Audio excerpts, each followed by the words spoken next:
সেখান থেকে যেহেতু ইনকিলাব মঞ্চ থেকে গত 2 মাস ধরে বাংলাদেশের প্রতিটা বিভাগে জনসংযোগ করেছি, বড় বৃহত্তর জেলাগুলোতে করেছি, ঢাকার প্রতিটা জনপদে করেছি এই গণহত্যার বিচার, লীগ নিষিদ্ধ। তো সেক্ষেত্রে আমাদের বক্তব্য অথবা ছোট ছোট কিছু ব্যাপারে আমাদের প্রতিক্রিয়া কি, মানুষ তো অনেকেই জানতে চাচ্ছেন। তো সে জায়গা থেকে আমরা মনে করছি যে আমাদের কিছু রেসপন্স করা দরকার। তো সকল কিছু সত্ত্বেও আমরা বর্তমান সরকারকে অন্তত ধন্যবাদ দিতে চাও এক ধরনের জটিলতা। সরকার যে সিদ্ধান্তটা গতকালকে জানালো, এই সিদ্ধান্তটা তো 10 মাস পরে হওয়ার কথা ছিল না। এটা তো ইন্টারিম শপথ নেওয়ার 1 সপ্তাহের মধ্যেই গণহত্যাকারী দল হিসেবে, ফ্যাসিস্ট দল হিসেবে আওয়ামী লীগকে নিষিদ্ধ করে দেওয়ার কথা ছিল। তো সেটা হয় নাই। এর পরেও ধন্যবাদ আমরা এই কারণে অন্তত সরকারকে কিছু জানাই যে আমরা যে ছাত্র জনতা সবাই মিলে এই প্রচন্ড রোদের মধ্যে শুধু শাহবাগে আমরা ছিলাম তারাই না, সারা বাংলাদেশের প্রতিটা জেলায় বিভাগে আমাদের ভাইয়েরা হাজার হাজার মানুষ জমায়েত করেছে। তো এটাকে তারা আমলে নিয়ে, যদি তারা আমলে না নিত আমরা আরো অনেকদিন রাজপথে থাকতাম, জনদুর্ভোগ বাড়তো। তো জনদুর্ভোগ কমানোর জন্য তারা যে রেসপন্স করলো, র্যাপিড রেসপন্স করলো, এই র্যাপিড রেসপন্স করবার জন্য আমরা অন্তত সরকারকে ধন্যবাদ জানাই। তো এই ধন্যবাদ জানানোর পরে আমাদের একটা প্রশ্ন আছে সরকারের কাছে। আমরা আশা করছি একটা প্রেসার গ্রুপ হিসেবে আমাদের এই কথাগুলো সরকার শুনবেন এবং তারা জবাব দেবেন। এইটা কি নির্বাহী আদেশে হলো, অথবা দল নিষিদ্ধ হলো, নাকি কার্যক্রম নিষিদ্ধ হলো, এই নিয়ে রেসপন্সটা আমরা একটু শেষের দিকে করতে চাই। তার আগেই আমরা আপনাদেরকে সরকারকে আবারও মনে করিয়ে দিতে চাই, আপনি লীগকে যেই প্যাটার্নে নিষিদ্ধ করেন অথবা জুলাই ঘোষণাপত্রের ব্যাপারে যাই বলেন, এর মানে কিন্তু আপনি গণহত্যার ফ্যাসিবাদের রাষ্ট্রপতি আব্দুল হামিদকে প্রোটোকল দিয়া দেশ থেকে পালাইতে ব্যবস্থা করে দিচ্ছেন। এইটা আমরা ভুলি নাই, মানে ভুলিই নাই। আপনাকে আমরা বলেছিলাম 3 দিন সময় দিলাম, এই আওয়ামী লীগকে যদি ধরেন, বিএনপির কেউ এই রাষ্ট্রপতি হামিদকে পালানোর ব্যাপারে থাকে অথবা জামাতের কেউ থাকে, আপনারা তাদের নাম বলছেন না কেন? আমরা দেখলাম কি কিশোরগঞ্জের একজন পুলিশ অফিসার, তাকে ঠিক করা হয়েছে। মানে আপনারা মানুষকে এত বোকা ভাবলে কেমনি হয়? বাংলাদেশের মানুষ আমরা বোকা, তাই বলে সবাই কি এত বোকা হবে? এটা একটা কথা। শুনেন, ফ্যাক্ট হচ্ছে মানে ফ্যাসিবাদের রাষ্ট্রপতি আব্দুল হামিদ তার আত্মীয় স্বজন সব প্রোটোকল নিয়ে বের হয়ে যায়। সেইটা একজন সামান্য পুলিশ অফিসার, ছোট পুলিশ অফিসার, এইটা কি তার এখতিয়ারে? ছোট ছোট রাজনৈতিক দলের নেতা তারাও যখন আগে বিদেশে যেত, ঘন্টার পরে ঘন্টা ইমিগ্রেশনে তাদেরকে আটকে রাখতো। এনএসআই তাদেরকে ভিন্ন এনএসআই ক্লিয়ারেন্স লাগতো, তারপরে আরো ভিন্ন ডিজিএফআই এর ক্লিয়ারেন্স লাগতো। আর তাহলে এই যে আব্দুল হামিদের ব্যাপারে ক্লিয়ারেন্স কে দিয়েছে, কারা দিয়েছে? স্বরাষ্ট্র উপদেষ্টা আমাদের এইখানে আপনাদের সামনে এই কয়েকদিন আগে আমরা বলেছিলাম, তারপরেই তিনি বলেছেন যে যদি উনি এটা উদ্ঘাটন করতে না পারেন তাহলে উনি পদত্যাগ করবেন।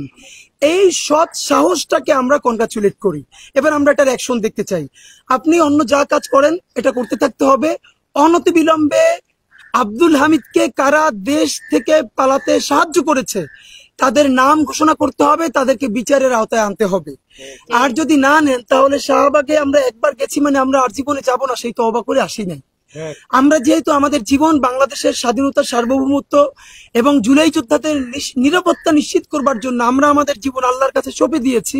সুতরাং আমাদের জীবনের বিনিময়ে হলো আমরা বাংলাদেশের নিরাপত্তা ইনশাল্লাহ নিশ্চিত করেই ছাড়বো।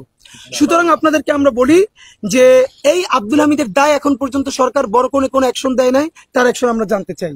দ্বিতীয়ত, আমরা যেই লিফলেট, লক্ষ লক্ষ লিফলেট বিলি করেছি ইনকিলাব মঞ্চ পক্ষ থেকে, তার প্রথম ছিল জুলাই, পিলখানা ও শাপলা গণহত্যার বিচার, এবং দ্বিতীয়ত সেই গণহত্যার দায়ে ফ্যাসিস্ট আওয়ামী লীগকে নিষিদ্ধ করা। তো ফ্যাসিস্ট আওয়ামী লীগ নিষিদ্ধ করা এটা আমাদের দ্বিতীয় দাবি। প্রথম দাবি কিন্তু জুলাই গণহত্যার বিচার, পিলখানা শাপলার বিচার। আপনারা যদি মনে করেন এই আওয়ামী লীগকে কোনো না কোনো ভাবে নিষেধাজ্ঞার একটা প্যাটার্ন আমাদেরকে দেখিয়ে তারপরে জুলাই গণহত্যার দাবি ভুলে গেছি, আপনাকে অতি দ্রুত গণহত্যার দৃশ্যমান বিচার শুরু করতে হবে। শুধু জুলাই গণহত্যার বিচারই নয়, আপনাকে পিলখানা এবং শাপলা গণহত্যার কথাও, এখনো শাপলার কেন গণকমিশন হচ্ছে না, মানে কবে হবে? আমরা চিৎকার করতে করতে মরে যাচ্ছি। শাপলা গণহত্যার জন্য কমিশন করতে হবে। এই দুটো কথা বলার পরে আমরা শেষের দিকে বলবার চেষ্টা করব, এর মধ্যে সরকার না করলে আমাদের আগের কর্মসূচি চলবে কি চলবে না। এবার আপনাদেরকে আমরা একটু বলবার চেষ্টা করি যে ধরেন গতকালকে সরকার যেই ব্রিফটা করলো, বিশেষ করে জিওবি থেকে চিফ অ্যাডভাইজার জিওবি যেই ফেসবুক পেজ আছে, ওখান থেকেই সর্বপ্রথম যেটা এই সার্কুলারটা জানানো হলো। আজকে যেহেতু সরকারি বন্ধ, আগামীকালকে তারা বলেছেন যে পরিপত্র জারি করবেন। তো আমি একটু জাস্ট একটু কথা বলি, এই যে নিষেধাজ্ঞা হয়েছে কোন আইনে হয়েছে, কত ধারায় হয়েছে, সেইটা কি সাময়িক নাকি বিচারের আগ পর্যন্ত, সেটা কি ট্রাইব্যুনালে বিচার হবে, ট্রাইব্যুনালে বিচার হলে সেটা কি উচ্চ আদালতে রিভিউ করা যাবে কিনা, এগুলো অত্যন্ত আইনি জটিলতার ব্যাপার, আমরা নিজেরাও বুঝবার চেষ্টা করেছি। এরপর আজকে যেটা বলবো এটা আমরা কোনো আইনজ্ঞ হিসেবে বলছি না, আমরা জুলাই যোদ্ধা বাংলাদেশের সাধারণ মানুষ, এই আইনজ্ঞ হওয়া ছাড়াও তাদের যে সাধারণ রাজনীতিবোধ তারা এইটা কি বলে, কারণ এই যে জিওবি থেকে যে সার্কুলারটা দেওয়া হয়েছে বা পোস্ট দেওয়া হয়েছে এটা কিন্তু শুধু সংবিধান বিশেষজ্ঞদের জন্য দেওয়া হয় নাই, আইনবিদদের জন্য দেওয়া হয় নাই, বাংলাদেশের জনগণের জন্য দেওয়া হয়েছে। সুতরাং সাধারণ জনগণ হিসেবে পড়ে পড়ে যা বলি বুঝি আপনাদেরকে একটু শেয়ার করবার চেষ্টা করছি, এরপর আমরা রেসপন্স করব। উপদেষ্টা পরিষদের বিবৃতি 10 মে 25 আজ শনিবার 2025 তারিখে উপদেষ্টা পরিষদের এক বিশেষ সভা অনুষ্ঠিত সভায় কোর্ট আন্তর্জাতিক অপরাধ ট্রাইব্যুনাল আইনের সংশোধনী অনুমোদিত হয়েছে। সংশোধনী অনুযায়ী আন্তর্জাতিক অপরাধ ট্রাইব্যুনাল কোন রাজনৈতিক দল সমর্থক গোষ্ঠীকে শাস্তি দিতে পারবে। বাংলাদেশের 18 কোটি জনগণকে জানাতে চাই, এই আইনটা সংশোধন করেই এই ট্রাইব্যুনালে মানবতা বিরোধী অপরাধের আইন সংশোধন করা হয়েছিল। আপনি যে এখানে বলল সরকার যে আন্তর্জাতিক অপরাধ ট্রাইব্যুনাল আইনের সংশোধনী অনুমোদিত হয়েছে, সংশোধনীটা কি? এর মধ্যে যে দলকে বিচার করা যাবে না, কোনো ব্যক্তির বিচার হবে, এর মানে এখন থেকে আবার ট্রাইব্যুনাল দল বিচার করতে হবে, করতে পারবে। প্রশ্ন হলো এই যে দলকে বিচার করা যাবে না, এই প্রথমে তো আজ থেকে মানে এই সরকার যখন ক্ষমতা আসে তখন কিন্তু এই প্রভিশনটা সংশোধনী করা হয়েছিল, মানে এই ট্রাইব্যুনাল দলকে বিচার করতে পারবে। আমাদের প্রথম প্রশ্ন, এই দলকে বিচার করতে পারবে এই কথাটাকে কারা তুলে দিল? মানে সরকারের কোন সুশীল উপদেষ্টারা কাদের সাথে কথা বলে ট্রাইব্যুনালের এই ধারা বাতিল করে দিল যে সে দলকে বিচার করতে পারবে না? এখন আবার তাকে কেন করতে হচ্ছে? এর মানে যেটা শুরুতেই হয়েছিল এতদিন আওয়ামী লীগের বিচারই হয়ে যেত। তাহলে কারা সেই এই ট্রাইব্যুনাল থেকে এই ক্লোজটা সরিয়ে দিল যে সে দল থেকে বিচার করতে পারবে, মানে তারা আর করতে পারবে না, তার একটি সরিয়ে দিল কে? এখন আবার তারা সেটা যুক্ত করেছে যে দল হিসেবে বিচার করতে পারবে। আমাদের প্রশ্ন, কোন উপদেষ্টা বা কোন উপদেষ্টা এই ট্রাইব্যুনাল থেকে যাতে দলের বিচার করতে না পারে সেই ব্যবস্থা কারা করেছিল, এইটা আপনাদেরকে জানাতে হবে, নাম্বার 1। দ্বিতীয়ত, পরের প্যারায় বলছি, উপদেষ্টা পরিষদের বৈঠকে আন্তর্জাতিক অপরাধ ট্রাইব্যুনালে বাংলাদেশ আওয়ামী লীগ ও তার নেতাদের বিচার কার্য সম্পন্ন না হওয়া পর্যন্ত দেশের নিরাপত্তা ও সার্বভৌমত্ব রক্ষা, জুলাই অভ্যুত্থানের নেতাকর্মীদের নিরাপত্তা এবং আন্তর্জাতিক অপরাধ ট্রাইব্যুনালের বাদী ও সাক্ষীদের সুরক্ষার জন্য সন্ত্রাস বিরোধী আইনে সাইবার স্পেস সহ আওয়ামী লীগের যাবতীয় কার্যক্রম নিষিদ্ধ করার সিদ্ধান্ত গ্রহণ করা হয়েছে। আবার একটু এখানে বলবার চেষ্টা করি, এইখানে কিন্তু আওয়ামী লীগকে দল হিসেবে সংগঠন হিসেবে নিষিদ্ধ করা হয়েছে বলা হয় নাই। এইখানে বলা হয়েছে বাংলাদেশের স্বাধীনতা অথবা নিরাপত্তা রক্ষা, জুলাই যোদ্ধাদের জানমাল রক্ষা এবং যারা তাদের বিরুদ্ধে মামলা করছে তাদের সাক্ষীদের নিরাপত্তার পর্যন্ত, সেই বিচার হওয়ার আগ পর্যন্ত তাদের কার্যক্রম নিষিদ্ধ থাকবে। এইটা যদি আমরা একটা একদম ভালোভাবে বোঝার চেষ্টা করি, যদি সরকারের পক্ষ হয়েও কথা বলি, তাহলে ব্যাপারটা হচ্ছে আমরা যেটা বুঝতে পারছি, সরকার বলটা আস্তে করে আদালতের কাছে দিয়ে দিয়েছে, সে সকল পক্ষকেই ম্যানেজ করবার চেষ্টা করছে যে আমরা তো নির্বাহী হাতে সেভাবে করলে খারাপ দেখা যায়, আমরা আদালতের কাছে দিলাম। আপনাদেরকে একটা কথা জানাই রাখি, এই যে আইনে সরকার আওয়ামী লীগের কার্যক্রম নিষিদ্ধ করেছে এটা হলো সন্ত্রাস বিরোধী আইন 18-1। সন্ত্রাস বিরোধী আইন 18-1 অনুযায়ী তারা কিন্তু এটাকে এই যে কার্যক্রমটা নিষিদ্ধ করেছে। মনে করিয়ে দেই, আওয়ামী লীগ সরকার জামাতে ইসলামীকেও কিন্তু এই 18-1 অনুযায়ী সন্ত্রাসী দল হিসেবে নিষিদ্ধ করেছিল। দুটোর পার্থক্যটা মনে করিয়ে দেই, আওয়ামী লীগ জামাতে ইসলামীকে নিষিদ্ধ করেছিল দল এবং সংগঠন হিসেবে, আর একই আইন ব্যবহার করে বর্তমান ট্রাইব্যুনাল তার কার্যক্রম বিচার হওয়ার আগ পর্যন্ত নিষিদ্ধ করেছে, দলকে নিষিদ্ধ করে নাই। এখন এইখানে দুইটা প্রশ্ন হতে পারে, তাহলে কি আওয়ামী লীগ দল হিসেবে এক্সিস্ট করে কি করে না? দুটো কথা বলি, যদি এই 18-1 করা হয়, এই এখতিয়ারে সাধারণত যদি এই সরকার বলেও থাকে যে আমরা তার কার্যক্রম নিষিদ্ধ করেছি, এই আইনে এরকম কার্যক্রম নিষিদ্ধ হয় না। মূলত এই আইনের প্র্যাকটিসটাই হলো সে দল হিসেবেই মূলত নিষিদ্ধ হয়ে যাবে, কারণ এই আইনের অধীনে কেউ যদি কোনো স্যাংশনে পড়ে তাহলে সে নির্বাচনও করতে পারবে না, তার সবকিছুই বন্ধ হয়ে যাবে। তো আমরা এই আইনের আলাপটা করতে চাই না, আমরা আরো সাদা চোখে দেখতে চাই। তাহলে সরকার যেটা করলো, প্রশ্ন হলো, অনেকে এখন সরকার বলবার চেষ্টা করছে আমরা যদি নির্বাহী আদেশে নিষিদ্ধ করে দেই, তো জামাতকেও তো আওয়ামী লীগ নিষিদ্ধ করে দিয়েছিল, কালকে যদি আরেকটা সরকার এসে আবার এই করে দেয়, সেটা তুলে দিয়ে ফেলা হয়। এখানে 3টা পলিটিক্যাল স্টেটমেন্ট আছে আইনের বাইরে। নাম্বার 1, এই দুনিয়ার একমাত্র মানে মৃত্যু ছাড়া এই দুনিয়া আর কোনো কিছু চিরন্তন না। দেখেন, এই সংবিধানকে বাঁচানোর জন্য হাসিনা এমন কোন প্যাটার্ন নাই যেসব ব্যবহার করে নাই, এবং তার ক্ষমতাকে কুক্ষিগত করার জন্য সে তো ক্ষমতায় থাকতে পারে নাই। আমরা যদি মনে করি আজকে আমরা যা করব আগামী 1000 বছর পর্যন্ত স্থায়ী থাকবে, এইটা কোনো কথা না। বরং কথা হলো আমরা ইনসাফের কাজটা করতে পারছি কিনা। আওয়ামী লীগ যদি দল হিসেবে গণহত্যাকারী দল হয়, সে যদি সাপ্লাই গণহত্যা করে, পিলখানায় গণহত্যা করে, জুলাই গণহত্যা করে, তাহলে দল হিসেবে তাকে ব্যান করা হলো ইনসাফ। সেইটাও আপনি যদি মনে করেন না আমি বেশি Democratic, okay, let's go for গণভোট, আপনি গণভোট দেন, আপনি গণভোট দিয়ে দেন। গণভোটে যদি বাংলাদেশের মানুষ বলে না আওয়ামী লীগকে নিষিদ্ধ করার দরকার নাই, তাহলে আমাদের আর কোনো কথা নাই। তাহলে আপনি এভাবে সিদ্ধান্ত নিচ্ছেন কেন? আপনি প্রথমত গণভোট দিয়ে দেন। আর যদি গণভোট না দেন, আপনি বলছেন যে আমরা এখন নিজেরা যদি নিষিদ্ধ করে দেই তাহলে অন্য দল এসে করবে, তাহলে এবার দ্বিতীয় প্রশ্ন আসে, আপনি দিলেন তাকে আদালতকে, ট্রাইব্যুনালকে। প্রশ্ন হলো আপনাকে আমাকে সরকার কি গ্যারান্টি দিয়েছে এই আদালতের বিচারকরা আওয়ামী লীগকে নিষিদ্ধ করবে?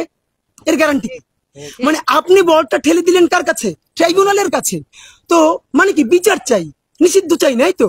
তাহলে বিচারে বাংলাদেশের এখন পর্যন্ত যত বিচারক আছে এর মোর দ্যান 80% আওয়ামী লীগের নিয়োগ দিয়ে শুধু না, আওয়ামী লীগের একদম সেবাদাস এবং গোলাম। আমরা যখন প্রসিকিউটরদের সাথে কথা বলার চেষ্টা করেছি, আইসিটি প্রসিকিউশনে কথা বলবার চেষ্টা করেছি, আপনারা কেন আরো একাধিক বেঞ্চ করেন না, অন্তত ভিন্ন ট্রাইব্যুনাল করতে না পারেন, বেঞ্চ কেন করেন না? তখন আমাদেরকে ইনফরমালি বলা হয়েছে একটা বেঞ্চ করার জন্য আর তো বিচারক দরকার, আজকেই একজনের নিয়োগ দিয়ে তো তুমি বড় বিচারক বানাই ফেলতে পারবে না। এখন এই পাইপলাইনে এমন কোন কনফিডেন্ট বিচারপতি নাই বাংলাদেশে যারা শুধু আওয়ামী লীগকে নিষিদ্ধ করার মতো কথা না, আওয়ামী লীগের এমন বড় কোন লোক তার বিরুদ্ধে রায় দিবে সেই রকম লোকও নাই। তাহলে আপনি এই নিষেধাজ্ঞা দিয়া কোন আদালতের কাছে পাঠাইলেন, যেই আদালত এখন পর্যন্ত আওয়ামী লীগের ব্যক্তিদের বিরুদ্ধেই বড় রায় দিতে পারে না, আর সে দিবে আওয়ামী লীগের বিরুদ্ধে রায়? নাম্বার 3, এইবার এখানে খেয়াল করেন, আমি নাম বলবো না, প্রসিকিউশনের টিমের অন্তত 2 থেকে 3 জন আমাকে বলেছেন এইখানে আওয়ামী লীগের 5 থেকে 7 জন বড় নেতা যারা বর্তমানে আটক আছেন এবং তারা শীর্ষ ধনীও বাংলাদেশের, তারা প্রসিকিউশন টিমকে বলেছে তাদের ব্যাপারে যে ফাইলগুলো হয়েছে, ডকুমেন্টেশন হয়েছে, জাস্ট এইটা যেন 2-3 মাস পিছিয়ে সাবমিট করে, তাদের আর কিছু করা লাগবে না, ডকুমেন্টেশন যাওয়া আছে তাই, শুধু একটু যেন পিছিয়ে সাবমিট করে। কারণ তারা বুঝতে পেরেছে আগে যাদেরটা সাবমিশন হবে তার বিচার প্রক্রিয়া আগে শুরু হবে, 2 থেকে 3 মাস পিছিয়ে গেলে এর মধ্যে তারা বিভিন্ন নেগোসিয়েশন করে এটাকে তারা কমপ্লিট করে ফেলবে। তাহলে যেই আদালতে নেগোসিয়েশন করার জন্য প্রসিকিউশনকে বলা হয় যে আমাদের ফাইলটা শুধু পিছিয়ে দাও, তাতে কত কোটি টাকা লাগবে, তাহলে সেই আদালতের উপরে বাংলাদেশের মানুষ ঠিক কোন কারণে ভরসা রাখবে যে এই আদালত আওয়ামী লীগকে নিষিদ্ধ করতে পারবে? এটা আপনাদের কাছে জানতে চাই। দেখেন, আমি সাধারণত আমরা অনেক জোরে কথা বলি, আজকে আরো আস্তে কথা বলবার কথা, কিন্তু গায়ে শক্তি নেই, গলা থেকে কথা বেরোচ্ছে না, আপনারা যেন পিছন পর্যন্ত পান তাই জোরে বলছি, কিন্তু কথাগুলো খুবই টেকনিক্যাল, একটু বুঝিয়ে বুঝিয়ে বলবার চেষ্টা করছি। ব্যাপারটা হলো তাহলে এই ট্রাইব্যুনালের কি হয়েছে? দ্বিতীয় প্রশ্ন, আসিফ নজরুল স্যার বলেছিলেন এই বছরের মানে 2025-এর জানুয়ারিতে সেকেন্ড ট্রাইব্যুনাল হওয়ার কথা, এখন চলে মে মাস, এখন যখন আমরা আন্দোলন শুরু করলাম তখন এসে আবার বলছে এই মাসে এই সেকেন্ড ট্রাইব্যুনাল হবে। গত 6 তারিখে কি আপনার শয়তানে কামড়াইছে? আপনি করেন না এখানে, মানে আপনার কামড়াইছে কিসে? আপনার এটা বলতে হবে। এইটা এই বছরের জানুয়ারি মাসে করবার কথা, আপনি মে মাস পর্যন্ত সেকেন্ড ট্রাইব্যুনাল করেন নাই, যেই জনতা নামলো তখন বললেন মে মাসে করা হবে কেন? নাম্বার 2, আপনি এই যে কত বিচারক নিয়োগ দিয়েছেন বলেন? আপনি তো জানেন আগের আওয়ামী লীগের সব বিচারকগুলো আওয়ামী লীগের, এবং দেখেন বাংলাদেশের সব থেকে ভয়াবহ জায়গা, সচিবরা ফ্যাসিস্ট আওয়ামী লীগের সব দোষর, শুধু দোষরই না সেবাদাস, পুলিশের মধ্যে তো আছেই, যাদের কথা আলোচিত হয় না তারা হলো গ্রেড 1 আওয়ামী লীগের সন্ত্রাসী, তারা হলো বাংলাদেশের আদালতের বিচারক গুলা। তারা হাজার হাজার কোটি টাকা মামলা বাণিজ্য করে, বিএনপি থেকে শুরু করে জামাত থেকে শুরু করে মানুষের মামলার রায় সে কি দিবে এলাকার পাতি আওয়ামী লীগের অ্যাডভোকেটের মুখের দিকে তাকে তারপরে সে রায় দিত। আমরা জুলাই গণহত্যার মতো বিচারের রায় সেই সব ট্রাইব্যুনালে সেই সব বিচারকদের কাছে আমরা দিব, তাহলে আপনি কেন এর মধ্যে আরো বিচারক নিতেছেন না? এই প্রশ্নের উত্তর দিতে হবে। নাম্বার 2, আর একটা গুরুত্বপূর্ণ প্রশ্ন হচ্ছে, অনেকেই বলে ভাই আওয়ামী লীগ নিষিদ্ধ করে লাভটা কি হবে? ছাত্রলীগও তো আগে নিষিদ্ধ করছিল, তো ছাত্রলীগ নিষিদ্ধ করার পরে তো ছাত্রলীগ মিছিল দেয়, মিটিং করে, জয় বাংলা বলে, তো আওয়ামী লীগ নিষিদ্ধ করার পর তো এটা হবে। এখানে দুটো কারণ ভাইরা। আওয়ামী লীগ নিষিদ্ধ করা এই জন্য জরুরি ছিল, এই কয়দিন আগে ধানমন্ডি, তারপরে রামপুরায়, তারপরে উত্তরায় মাঝে মধ্যে ফ্যাসিস্ট খুনি লীগ অনেক টাকা দিয়ে কিছু লোকদেরকে নামানোর চেষ্টা করে, রাইট? এখন এদেরকে প্রতিহত করবে কে? দেখেন, আপনি আমি এদেরকে যদি প্রতিহত করতে যাই তাহলেই বলবে মব উস্কে দেওয়া যাবে না। আর যদি স্বরাষ্ট্র উপদেষ্টা বলি, স্বরাষ্ট্র উপদেষ্টা বলেন এদেরকে ধইরা থানায় দেন, পুলিশের কাছে দেন। খেয়াল করেন, যারে আপনি নিষিদ্ধ করেন নাই, যে নিষিদ্ধ সংগঠন না, সে যদি এখান দিয়ে মিছিল করে যায়, তারে ধরার কোনো এখতিয়ার আমার আছে? মানে রাষ্ট্র আমাকে উস্কে দিচ্ছে তুমি অপরাধ করো, আপনি তারা নিষেধ করেন না, অথচ আমার বলতেছেন এই মিছিল তুমি ধরে ফেলাও। ভাই আমি কেন ধরবো? আমাকে আপনি অপরাধী কেন বানাচ্ছেন? আপনি করেন কি? তো এই যে তাদেরকে যেন আইনি ভাবে ধরা যায়, জনতাও যেন ধরলে তাকে ধরতে পারে, এই কারণে আইন হওয়া দরকার ছিল, 1। নাম্বার 2, এখন যেটা করতে হবে, এই যে নিষিদ্ধ সংগঠন আওয়ামী লীগের যত নেতাকর্মী এখন স্যাবোটেজ করবার চেষ্টা করছে, গুপ্ত হত্যা করবার চেষ্টা করছে, আগে গণহত্যা করেছে, তাদেরকে গ্রেফতার করবে কে? পুলিশ। একটা খুব গুরুত্বপূর্ণ প্রশ্ন আপনারা শোনেন, এই যে পুলিশ গত 15 বছরে যে মেসাকার গুলো শুধু করে নাই, মানে পুলিশে নিয়োগ দেওয়া হয়েছে কাদেরকে বলেন? বিসিএস এ দেওয়া হয়েছে ছাত্রলীগের সভাপতি, সেক্রেটারি সাইন করেছেন যাদের ব্যাপারে, অথবা আওয়ামী লীগ থেকে। ইভেন আপনারা জানেন গণভবন যেদিন বিজয় হয়েছে সেদিন আমাদের এক বড় ভাই উনি হাসিনার রুমে যে হাসিনার যে গুরুত্বপূর্ণ ফাইলগুলো নিয়ে এসেছিলেন, সেই ফাইল খুলে আমরা দেখেছি যে ডিজিএফআই কে বিভিন্ন প্রতিবেদনে যে বিসিএস এ কোনটা হবে কোনটা যাবে না, শেখ হাসিনার খাস কামরায়। এর মানে বিসিএস এ পুলিশে পর্যন্ত কে কে যাবে সেখানে কারা সর্বশেষ সুপারিশ করছে? ছাত্রলীগ, যুবলীগ, আওয়ামী লীগ। এর মানে যতগুলো বিসিএস ক্যাডার নিয়োগ দেওয়া হয়েছে, specially BCS police, BCS admin, foreign, এইগুলো আউট অ্যান্ড আউট, এগুলো সব আওয়ামী লীগের শুধু দোষণ না, এগুলো বিরাট আওয়ামী লীগের সিন্ডিকেটের অংশ। তারা তো এখনো সবাই বহাল তবিয়াতে আছে। পুলিশের এসআই দেওয়া হয়েছে, কনস্টেবল দেওয়া হয়েছে এলাকার পাতি গুন্ডাগুলোকে 20 লাখ 30 লাখ টাকা করে। এখন দেখেন, এই পুলিশ যে নিজে ছাত্রলীগ ছিল, যুবলীগের আত্মীয়, আওয়ামী লীগের আত্মীয়, সে কিভাবে এই আওয়ামী লীগকে গ্রেফতার করবে? তার কি সেই মোরালস আছে বলেন? তো নাই। এখন আমাদের কি করা লাগতো? এই 1 বছরের মধ্যে আমাদের কমপক্ষে 40-50 হাজার নতুন পুলিশ নিয়োগ দেওয়া দরকার ছিল। দেখেন বাংলাদেশের লাখ লাখ তরুণ বেকার, লাখ লাখ তরুণ বেকার। এরপরে যে জুলাই যুদ্ধ যে সব ছেলে মেয়েরা করেছে আপনারা জানেন কিনা, এই জুলাই যুদ্ধের পর এখন পর্যন্ত যুদ্ধে নেমে অনেক ছেলে মেয়ে তাদের জীবনে ফিরতে পারে নাই, মানে ওই সময় যুদ্ধে নেমে চাকরিটা হারাই ফেলছে, পড়াশোনায় ব্যাক করতে পারে নাই। আপনি অতি দ্রুত কেন 30-40-50 হাজার পুলিশ নিয়োগ দেন নাই গত 10 মাসে? আপনি যদি পুলিশ নিয়োগ দিতেন, আমরা জানি আগামী কোনো একটা যদি সরকার, নির্বাচিত সরকার আসার আগ পর্যন্ত যদি কোনো নিয়োগ হয়, আমরা প্রত্যাশা করি এই নিয়োগগুলো পয়সা ছাড়া হবে। তা আমরা তো চাই বাংলাদেশের তরুণদের মধ্যে 50 হাজার ছেলে একটা টাকা খরচ না করে সে পুলিশ হোক। ভাই দেখেন, যেই ছেলেটা এসআই হওয়ার জন্য 20 লাখ টাকা ঘুষ দেয় নাই, তার তো 40 লাখ টাকা ঘুষ উঠানোরও প্রয়োজন নাই। যেই ছেলেটা বাড়ির গাছ বেচে, বাড়ি বন্ধক রেখা অন্য জায়গা থেকে জমি বেচা 20 লাখ টাকা ঘুষ দিয়ে চাকরি নিছে, ভাই সে যদি ঘুষ না নেয় সে টাকা তুলবে কোত্থেকে বলেন? তার তো টাকা তোলা লাগবে। আপনার তো বেসিক কোশ্চেন করতে হবে। আমাদের প্রশ্ন, এই গণহত্যা ধরবেন কার দিয়া? আপনার পুলিশ কই? আপনি পুলিশ নিয়োগ দেন নাই কেন? সরকারকে বলি 1 সপ্তাহের মধ্যে কমপক্ষে 50 হাজার নতুন পুলিশ নেওয়ার জন্য প্রজ্ঞাপন জারি করেন। আপনারা ক্ষমতায় থাকতে থাকতে হাজার হাজার ছেলে মেয়েকে পয়সা ছাড়া চাকরির ব্যবস্থা করে দিয়ে যান। এই নিয়োগে যদি কেউ বাগড়া দেয়, যদি কোথাও পয়সার চালাচালি করে, তাদের নাম বলেন, আমরা চামড়া তুলে ফেলবো ইনশাল্লাহ। বন্ধুরা আমার, তাহলে পুলিশের কথা বললাম, আদালতের কথা বললাম, আপনাদের কাছে আমাদের যেটা গুরুত্বপূর্ণ আরো কয়েকটা কথা খেয়াল করেন। যেটা বলছে যে আওয়ামী লীগ, তাহলে আওয়ামী লীগকে এই যে গুরুত্বপূর্ণ পয়েন্ট অনেক হারিয়ে ফেলতেছে। আওয়ামী লীগ জামাতকে নিষিদ্ধ করছে, সেই জামাত ফিরে আসছে, তাহলে আওয়ামী লীগকে নিষিদ্ধ করলে ফিরে আসতে পারবে না? একটু খেয়াল করেন তো। আচ্ছা, জামাতকে নিষিদ্ধ করা আর আওয়ামী লীগকে নিষিদ্ধ করা, এর মানে এইটা যদি এখন আবার ন্যারেটিভ দাঁড়ান আমরা মনে হয় জামাতের পক্ষে দাঁড়াইছি। ভাই আমরা খালি আওয়ামী লীগের পক্ষে না, এছাড়া বাংলাদেশপন্থী সকল রাজনৈতিক দলকে আমরা তাদের পক্ষে দাঁড়াই, এইটা বলতে যদি আপনাদের স্বাচ্ছন্দ্য বোধ হয়, আমরা কোনো এটা ডিফেন্ড করি না, সমস্যা নাই। পন্থা একটা, বাংলাদেশ পন্থা। সেই পন্থা আমরা বিএনপির পক্ষে, জামাতের পক্ষে, এবি পার্টির পক্ষে, গণ অধিকার পরিষদের পক্ষে, এনসিপির পক্ষে। তারা যখনই 1 মিনিট বাংলাদেশের স্বার্থের বিপক্ষে চলে যায়, তখনই আমরা তাদের বিপক্ষে। আপনাদেরকে একটা কথা বলি, এই যে জামাতকে নিষিদ্ধ করা আর আওয়ামী লীগকে নিষিদ্ধ করার গ্রাউন্ড কি এক?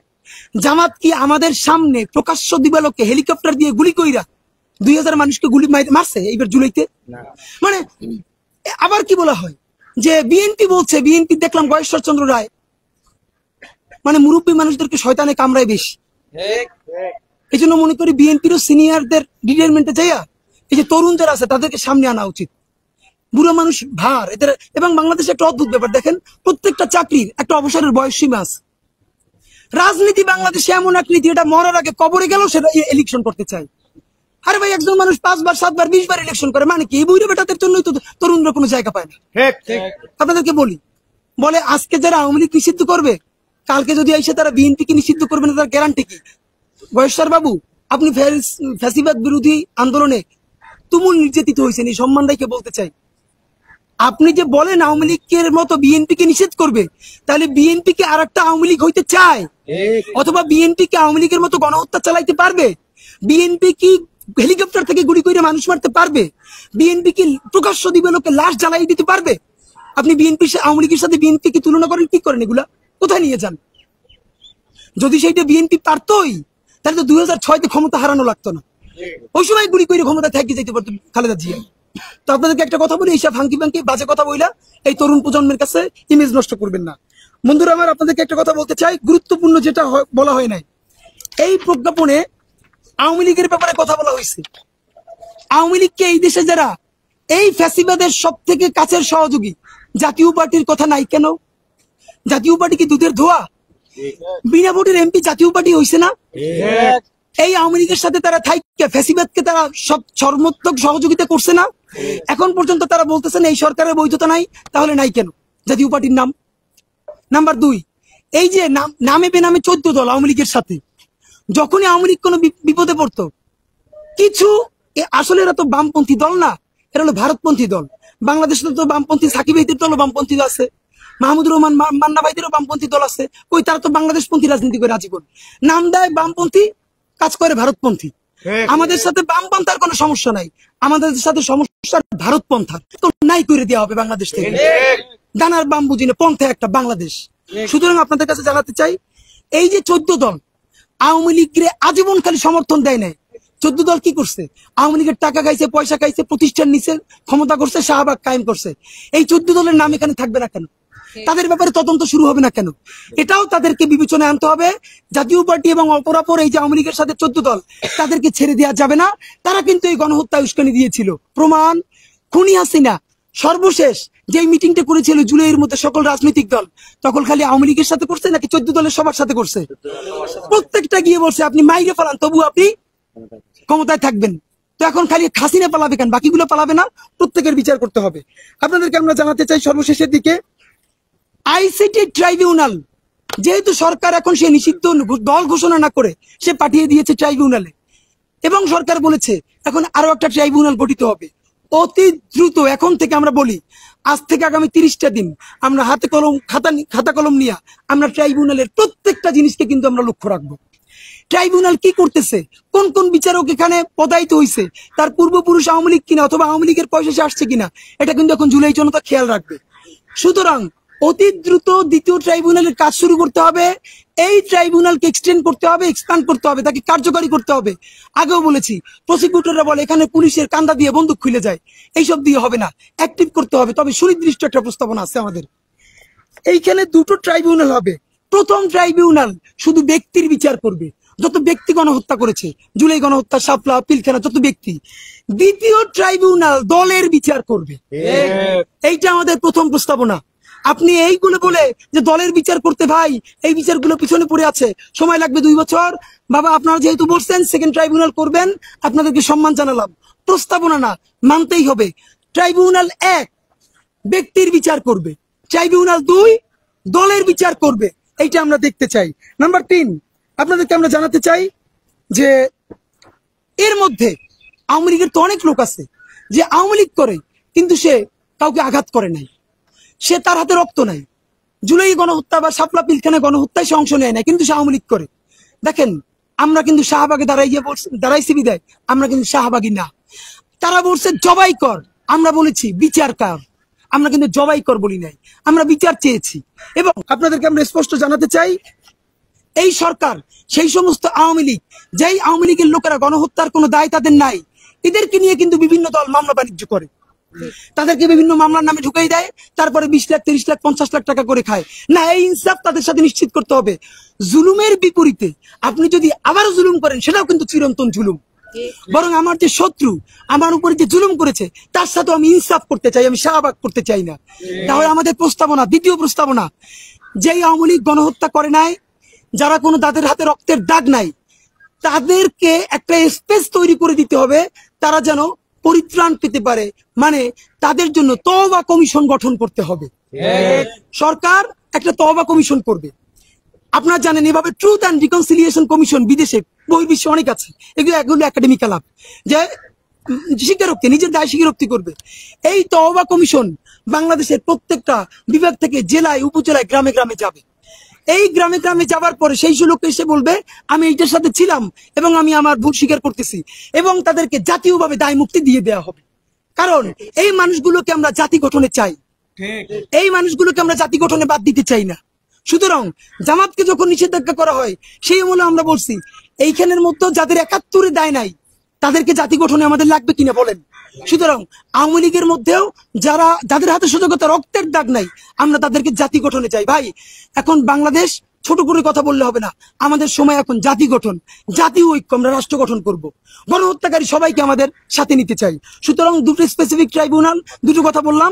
1 নাম্বার, ট্রাইব্যুনাল 1 করবে দলের বিচার, 1 করবে ব্যক্তির বিচার, ট্রাইব্যুনাল 2 করবে দলের বিচার। নাম্বার 2, তওবা কমিশন গঠন করে যেই আওয়ামী লীগ গণহত্যা করে নাই, রক্তের দাগ নাই, তাদেরকে দায় মুক্তি দিতে হবে, যাতে তাদেরকে নিয়ে কেউ মামলা বাণিজ্য করতে না পারে।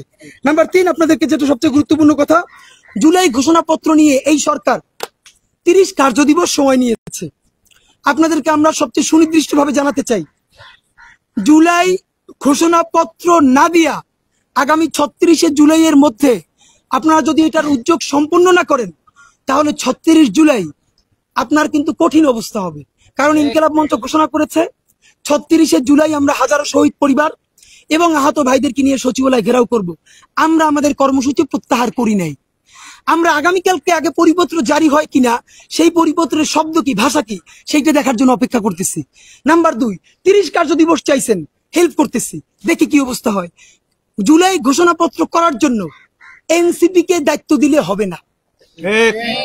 আপনি জুলাই ঘোষণাপত্র করার জন্য একজন উপদেষ্টা, এক বিএনপির মহাসচিবকে যদি হোয়াটসঅ্যাপে পাঠায়, আমি ওই তো থাপড়াইতাম। আমি বিএনপি করি না, জামাত করি, এইটা কোনো কথা না। জাতীয় ঐক্য কমিশনের জন্য বৃহত্তর ঐক্য লাগবে আমাদের, এইটা সরকারের নিজের দায়িত্ব নিতে হবে। ডক্টর ইউনূসকে জুলাই ঘোষণাপত্রের জন্য বিএনপি, জামাত, এনসিপি থেকে শুরু করে সকল দলকে বসতে হবে। এরপরে সেখানে জুলাই ঘোষণাপত্র তৈরি করতে হবে। আপনাদেরকে জুলাই ঘোষণাপত্রের জন্য বলি, একটা আমাদের এখানে নির্দিষ্ট প্রস্তাবনা আছে, অতি দ্রুত আপনারা একটা গণতদন্ত কমিশন করতে হবে। সেই গণতদন্ত কমিশন যতগুলো স্পটে গণহত্যা হয়েছে সেইখানে তারা গিয়ে বসবে। যার সন্তান শহীদ হয়েছে, যেই রিক্সাওয়ালা লাশ টেনেছে, যে এই লাশের পোস্টমর্টেম করেছে, তারা হাজারো জনতার সামনে দাঁড়াইয়া গণতদন্ত কমিশনের কাছে সেই ভয়াবহ এই পুরো বর্ণনা বিটিভি তাদের লাইভ টেলিকাস্ট করবে, বাংলাদেশের 18 কোটি জনগণ দেখবে। এই গণতদন্ত কমিশন যখন আপনি করবেন জুলাইয়ের জন্য, শাপলার জন্য, পিলখানার জন্য, এইভাবেই আপনি গণ ঐক্যের ডাক দিতে পারবেন। সুতরাং আপনার কাছে আমরা জানাতে চাই যে এই সবের পরেও আগামী আমরা যেটা আপনাদেরকে সময় দিচ্ছি, ট্রাইব্যুনাল 2 করতে হবে দলের জন্য, তওবা কমিশন করতে হবে মিথ্যা মামলা থেকে বাঁচার জন্য এবং পরিত্রাণ দেওয়ার জন্য, জুলাই ঘোষণাপত্রের জন্য জাতীয় ঐক্যের ডাক দিয়ে সরকার যে জাতীয় ঐক্য কমিশন করেছে, এই ঐক্য কমিশন এখন একটা গণতদন্ত শুরু করবে। এই গণতদন্ত শাহবাগ থেকে শুরু হয়ে যাত্রাবাড়ি, উত্তরা, রায়েরবাগ, বেওয়ারিশ লাশের কাছে, প্রত্যেকের কাছে যাবে, হাজার হাজার মানুষের কথা শুনবে এবং সেটা ডকুমেন্টেশন করবে। করার পরে আমরা চাই এই জুলাই একক কোনো দলের ক্রেডিটবাজি করা চলবে না। এই জুলাই জনতার বিপক্ষে যেই রাজনৈতিক দলই দাঁড়াবে তাদের বিরুদ্ধে বাংলাদেশের রাজনৈতিক দলের বিরুদ্ধে বাংলাদেশের জনগণ দাঁড়াবে। আর এই জনতার সাথে যে থাকবে আমরা তাদেরকে যে কোনো ভাবে কনগ্রাচুলেট করতে আমাদের কোনো দ্বিধা নাই। আপনাদের মাধ্যমে জানাতে চাই, এই সরকার অত্যন্ত টেকনিক্যাল কারণে আমরা এটুকুন বুঝি, সে দল নিষিদ্ধ না করে কার্যক্রম নিষিদ্ধ করেছে। এবার আপনার কাজ, আপনি আদালতকে দিয়ে অ্যাক্টিভ করান। সর্বশেষ আমাদের যুক্তি, অনেকে একটা প্রশ্ন তোলেন, উত্তরটা বলা খুব জরুরি। ভাই, এই সরকারই যদি নির্বাহী আদেশে আওয়ামী লীগ দল নিষিদ্ধ করে দেয়, তাইলে আদালতের কাজকে আপনারাই তো করে দিলেন, তাহলে তো শাহবাগের মতোই করলেন। কথাটা ভুল। আবারও বলি, কথাটা ভুল। বাংলাদেশ রাষ্ট্রের 3টি অর্গান, নির্বাহী বিভাগ, বিচার বিভাগ, আইন বিভাগ। আপনারা সবাই জানেন নির্বাহী বিভাগ এবং আইন বিভাগ এই দুইটি হলো সরকার। বাংলাদেশের আইন মোতাবেক বাংলাদেশের কিন্তু বিচার বিভাগ স্বাধীন। আপনি যদি নির্বাহী আদেশে দলকে নিষিদ্ধ ঘোষণা করে দেন, আপনি করেন নাই কেন? আপনি বিভিন্ন এম্বাসির সাথে বসছেন, তারা আপনাকে প্রেসার দিছে, আপনি গাবা চাইছেন। আপনি নির্বাহী আদেশে আওয়ামী লীগের দল যদি নিষিদ্ধ ঘোষণা করেন, কার্যক্রম না করে, কোনো সমস্যা নেই। কেন নাই? আদালতে যখন যাবে, আদালত তো আইন অনুযায়ী পুরো স্বাধীন। নির্বাহী বিভাগে যেই আদেশ হয়েছে সেটা মান্য করা আদালতের 1% কোনো বাধ্যবাধকতা নাই। এমনকি সরকার আইন যদি নির্বাহী বিভাগে যদি আওয়ামী লীগকে নিষেধ করে, আর আদালত যদি মনে করে না নিষেধ করা যায় না, তাহলে আদালতের এখতিয়ার আছে সেই নিষেধাজ্ঞাকে প্রত্যাহার করার। তাহলে আইন মোতাবেক যেহেতু বাংলাদেশের বিচার বিভাগ স্বাধীন, তাহলে এই কথা কেন বলেন যে নির্বাহী বিভাগ যদি বিচারই করে দেয়, নিষিদ্ধই করে দেয়, তাহলে আপনারাই তো বিচার করে দিলেন? আদালতের কাজ কি? না, আদালত স্বাধীন সত্তা, আদালতের বিচার আদালত করবে, নির্বাহী বিভাগের কাজ নির্বাহী বিভাগ করবে। আমরা কি পারি না? আমাদের ব্যর্থতা কি জানেন? এই যেই দলটা ঐতিহ্যবাহী মুক্তিযুদ্ধের চেতনা, এই হাবিজাবি বইরা কতগুলো গণহত্যা চালাইছে, সেইটাকে নির্বাহী আদেশে সেই দলটাকে বাংলাদেশে নিষিদ্ধ করা হয়েছে। এইটা আগামী 1000 বছরের বাংলাদেশের জন্য বিজয় হইতে পারত। সেইটা আমরা টিকেই রাখতে পারতাম কি পারতাম না সেটা পরের কথা। ইতিহাস তো হইতো যে গণহত্যার দায়ে দল হিসেবে আওয়ামী লীগ নিষিদ্ধ হয়েছিল, আমরা তো সেটা করতে পারলাম না। তো সরকার, আপনার যদি এখনো সুযোগ থাকে, আপনারা আবারও বিবেচনা করেন, আপনারা কার্যক্রম নিষিদ্ধ না করে দল নিষিদ্ধ করেন। আর যদি এরপরও মনে করেন এম্বাসির চাপ আছে, তাইলে দ্রুত ট্রাইব্যুনাল দিয়ে বিচার করানোর ব্যবস্থা করেন এবং জুলাই ঘোষণাপত্রের জন্য রেডি হন। আমরাও ফাঁকে আপনাদেরকে আবার ছাই মাইকে ধরার জন্য রেডি হইতেছি। বাংলাদেশ জিন্দাবাদ, ইনকিলাব জিন্দাবাদ। কারো কোনো প্রশ্ন থাকলে জিজ্ঞেস করেন। জি প্লিজ।